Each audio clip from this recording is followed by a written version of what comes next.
এই যে একটা রোড হয়ে গেছে, এখন যানজটটা একটু হয় স্বাভাবিক। বিশেষ করে সকাল 10টার পর থেকে এই রোডে প্রচুর জ্যাম। একটা ব্রিজ না থাকার কারণে এখানে যেহেতু দুই লাইনের গাড়ি সব এক লাইন চলাচল করছে, যার কারণে অনেক রোগী এখানে অসুবিধা হলে অ্যাম্বুলেন্স বাধা পড়তেছে, অনেক সমস্যা হচ্ছে।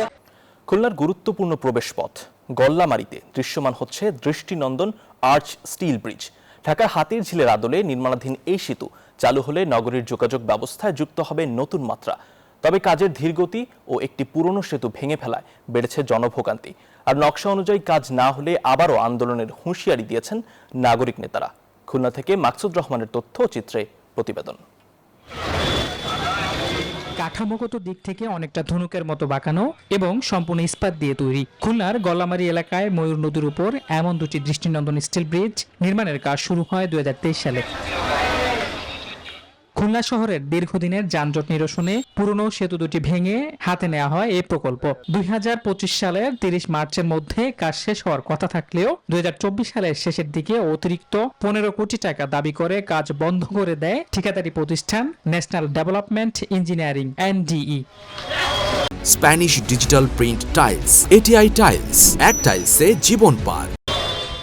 এদিকে আগের দুটি সেতুর মধ্যে একটি ইতোমধ্যে ভেঙে ফেলায় ওই রুটে চলাচলকারী সাধারণ মানুষ ও যানবাহন চালকদের পোহাতে হচ্ছে চরম দুর্ভোগ।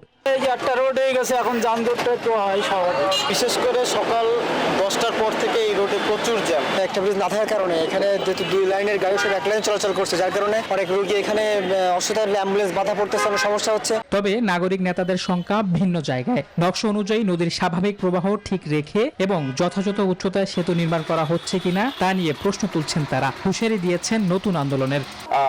একটা ব্রিজ হতে হবে এবং এখানে এই যে ময়ূর নদী হবে একটি খুলনার একটি অবকাশ একটি স্থল। অবশ্য সড়ক ও জনপথ বিভাগ বলছে সংকট কাটিয়ে দ্রুত গতিতে এগিয়ে চলছে কাজ।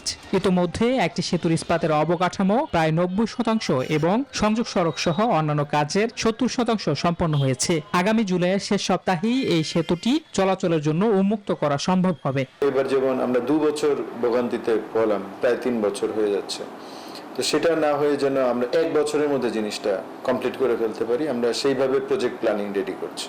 নতুন এই দৃষ্টিনন্দন সেতুটি চালু হলে শুধু যানজটই কমবে না, বরং খুলনা অঞ্চলের অর্থনীতি ও পর্যটনেও উন্মোচিত হবে সম্ভাবনার এক নতুন দিগন্ত। Desk report, news 24।